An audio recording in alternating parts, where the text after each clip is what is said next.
Hi there, my name is Daniel Iron, and I was in the meditation yoga class. Um, the purpose of this video is to discuss my experience with being in that class. And first, I'm going to talk about 5 different types of meditation techniques that we used, and various things about them in relation to me and my experience with them. And then after that, I'll talk about personal growth and insights more so.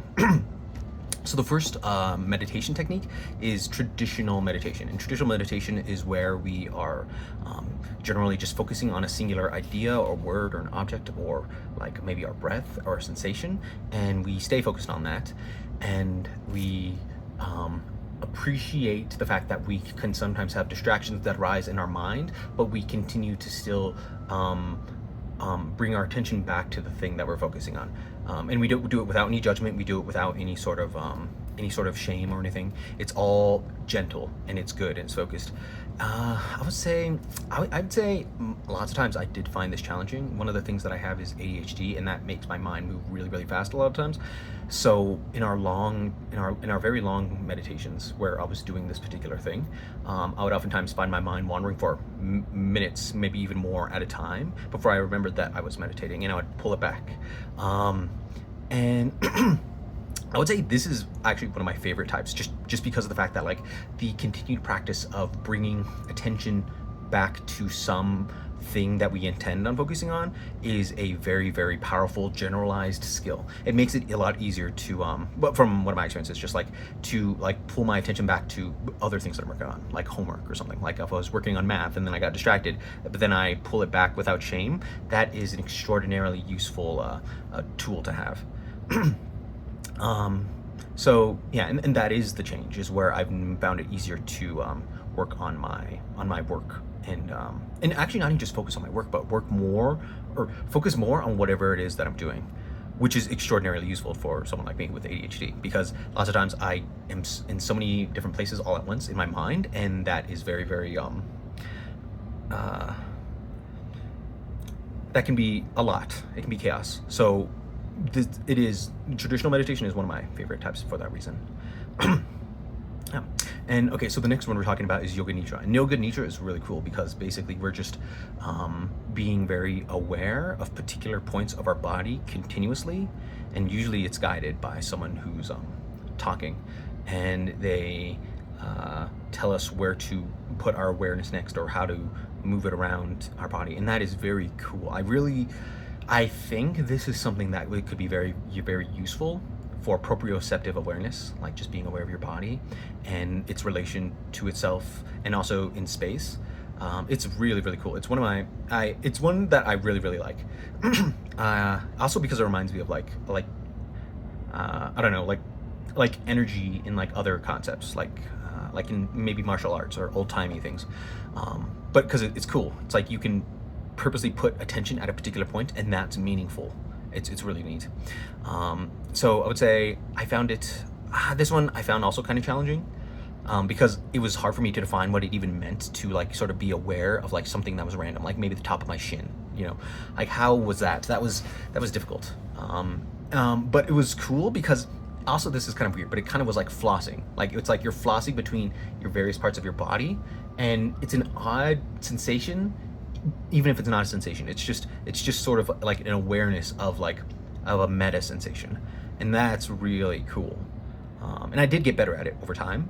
I would say how it affected my mental emotional state. It's kind of a bit difficult to understand. I think it's really just given me a better intuition for how to control my focus, I guess. In contrast to the traditional meditation, where you're kind of pulling it back to one singular thing that you intended on, this thing is more about moving it around on purpose to different things and being in control of that. That way, it's not just jumping around in a million different spots. And I think that's really cool and neat. Perhaps that's useful for doing a lot of things in serial, as in one after the other, because you can have very strong focused, but it's all still one thing at a time, and it's movement and it's dynamic, so that's really cool. For the bumblebee breath, where we hum, I really like that one because one of the things that I knew, this was a long time ago, but I know that like doing om, and also naturally the humming, it stimulates your vagus nerve, and that is like really really good for like calming down. And someone who has ADHD like me, I need to calm down a lot sometimes, and I will naturally hum just because it's something that felt like the right thing to do in various contexts. So I really appreciated the fact that we actually utilize this as a specific meditative technique. I really really liked it. It's one of my favorites actually because also I like using the voice in like some sort of rhythmic or melodical way, but it's also different. It's not exactly music either, but it's really neat, especially when we're doing it as a group. There's this very nice union of our sounds and the sort of collective essence of us that I really have come to appreciate. I would say like, let's see, I generally find this easy. I like it a lot. It's very fun. Also because it focuses you and it makes you focus on just the sound and the sensation and the vibe of it. It's really nice. The way it affects me is just the fact that it relaxes me, and it's very much a vibe. Yeah. So it is, I would say, one of my other favorites. Box breathing is very interesting because it's the one where you breathe in for 4, hold, and then breathe out for 4, and then hold for 4. So it's just 4, 4, 4, 4, 4, 4, 4. And that one was really neat because it's something that is very different than what I would normally do, of course.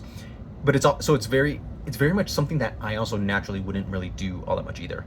It's very structured, and it's very consistent. And I would say it was good for me because it helped me sort of be okay with being bound by a structure that could have felt like it was threatening, but it actually isn't. So it seems kind of weird, but because of the fact that you have to hold your breath for 4 seconds, it can sometimes feel like or the idea was maybe I couldn't breathe, but the thing is I can, and it's like fine, but I have to hold it. I'm obligated by the thing to do it, and then I can breathe again, and then I have to hold it again after letting all my air out, and then I pull it back in, and then I have to hold again. So it's a very very interesting sensation, and I found it difficult to maintain for like longer periods of time, like for like maybe over 10 minutes. But in general, I liked the fact that it was basically teaching me that being binded by structure was good, and it's one of the things, or one of the main things, because sometimes I have claustrophobic vibes, and that thing helps with that because it's like I can take part in something that is like that is binding me, but it's okay. Because it's not like we're like actually doing anything like dangerous or anything. It's a very safe way to like be bound by that structure, and it does have like other benefits too, which is really great. I would say for the how it affected me, it's like it helped me be a little bit more uncomfortable with being uncomfortable, and then maybe making in a positive way. The other types of breathwork, I wrote one down. Oh yes, this one's my favorite. The extended exhale. I really do that one. I like to do that one a lot because also as an ADHD person, this is also relevant. Sometimes I'm very hyper and my heart rate is high. And that can give me anxiety. And one of the things that is extremely effective at calming down anxiety is having a breathing out, an exhale that is very long compared to your inhale. And I've used that so many different times to calm me down throughout the years.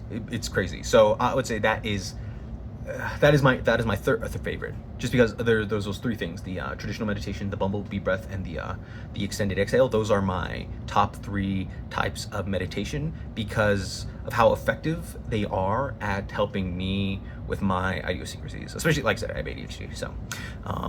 So yeah, the extended exhale would be my 5th choice for like the thing. Like I said, it calms me down. It's great. That's what I would say. It makes it easier to be calm, over time, over the semester. So I would say what I learned about myself. I would say that I really, really get a lot out of doing yoga, especially meditative yoga. Regular yoga is great too, but it is so useful for me to be still for a decent period of time, like at least a few times a week. Like doing nothing for an hour, like while being awake, is a extremely rare thing since I'm so busy, as I'm trying to get a PhD in physics. So doing that on purpose, like with intention and with all of this experience and all of this wisdom, it is extremely good. It is extreme. Like, it makes me so much better at everything else, and mainly because it's so contrasted against everything else that I have to do, like being so busy all the time, being so like just doing everything constantly, and then having a time to actually do nothing on purpose and be official. That is so peak. That is so good. So yeah, basically, I learned that like it is extraordinarily effective for me, and good and useful. Like, it's worth more than the time that it takes, way more than the time that it takes. And for my how has my relationship to meditation has evolved? I would say I've come to really appreciate meditation in a very generalized sense, as in there is a lot of different types of meditation, and even far beyond like the meditation things that we've done here, that we discuss here, and it can be, and maybe it's just like having different essence of and vibes of these meditation things, or the intuitions that it's instilled in us, and we can use them in everyday life, and how those can be meditative too.